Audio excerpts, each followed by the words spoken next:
Hello everyone, मैं हूं doctor Indu Khan, आपकी अपनी गायनेकोलॉजिस्ट। आज हम बात करेंगे एक ऐसी प्रॉब्लम की जो हर किसी महिला को होती है, यानी कि इर्रेगुलर पीरियड्स। कभी 25 डेज में, कभी 40 डेज में और कभी-कभी 2-3 महीने तक पीरियड्स ही नहीं आते हैं। आखिर इसका रीज़न क्या है और इसका ट्रीटमेंट क्या है? चलिए शुरू करते हैं। सबसे पहले ये समझना ज़रूरी है कि नॉर्मल मेंस्ट्रुअल साइकिल 21 डेज से लेकर के 35 डेज के बीच में होती है। अगर आपको हर महीने इस रेंज के बाहर ब्लीडिंग होती है, कभी जल्दी या कभी लेट, तो इर्रेगुलर पीरियड्स कहते हैं इसे।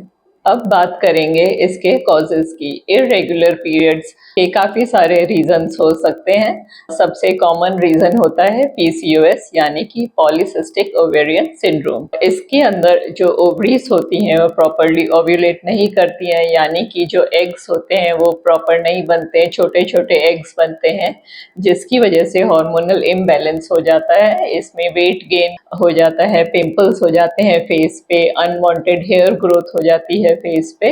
Second reason is thyroid problem. Hypothyroidism या फिर हाइपरथायरॉयडिज्म दोनों ही इर्रेगुलर साइकिल के रीज़न रहते हैं। Third one is stress and lifestyle. आजकल ये देखा गया है कि लेट नाइट तक जगना, जंक फूड खाना काफ़ी कॉमन हो गया, तो ये इम्पॉर्टेंट एक रीज़न रहता है हार्मोनल इम्बैलेंस के लिए।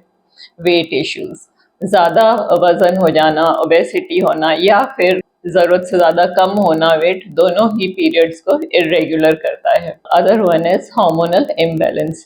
प्रोलैक्टिन लेवल या ईस्ट्रोजन प्रोजेस्टेरोन इम्बैलेंस होना भी पीरियोडिक साइकिल्स को इर्रेगुलर करता है। इसके अलावा जो रीजंस होते हैं, यूट्रस के अंदर गांठें हो जाना जिसे फाइब्रॉइड्स कहते हैं, या पॉलिप होता है, या कॉन्ट्रासेप्टिव पिल्स अगर कोई लेते हैं तो इनके भी साइड इफ़ेक्ट्स रहते हैं। मीनोपॉज के आसपास भी पीरियड्स इर्रेगुलर हो जाते हैं। हर इर्रेगुलर पीरियड सीरियस नहीं होता है, लेकिन अगर आपको 3 महीने या 3 से ज़्यादा महीनों तक पीरियड्स नहीं आते हैं, या ब्लीडिंग बहुत ज़्यादा हैवी होती है, या ब्लीडिंग बहुत ही स्कैंटी होती है, या पेन रहता है काफ़ी ज़्यादा, तो आपको अपने गायनेकोलॉजिस्ट से कंसल्ट करना चाहिए। ट्रीटमेंट हमेशा कॉज रिलेटेड रहता है। अगर आपको पीसीओएस है तो आपको अपनी लाइफस्टाइल चेंज करनी पड़ेगी, वेट आपको अपना मैनेज करना पड़ेगा, हेल्दी डाइट लेनी पड़ेगी, साथ में लेनी पड़ेंगी आपको मेडिसिन्स। अगर आपको थायराइड प्रॉब्लम है तो आपको थायराइड की मेडिसिन चलेंगी। स्ट्रेस की वजह से अगर आपको इर्रेगुलर पीरियड्स हैं तो आपको अपने स्लीप इम्प्रूव करनी पड़ेगी, योगा या मेडिटेशन करनी पड़ेगी। अगर वेट इशू है आपको तो हेल्दी डाइट एंड एक्सरसाइजेज से आपको अपना वेट मैनेज करना पड़ेगा।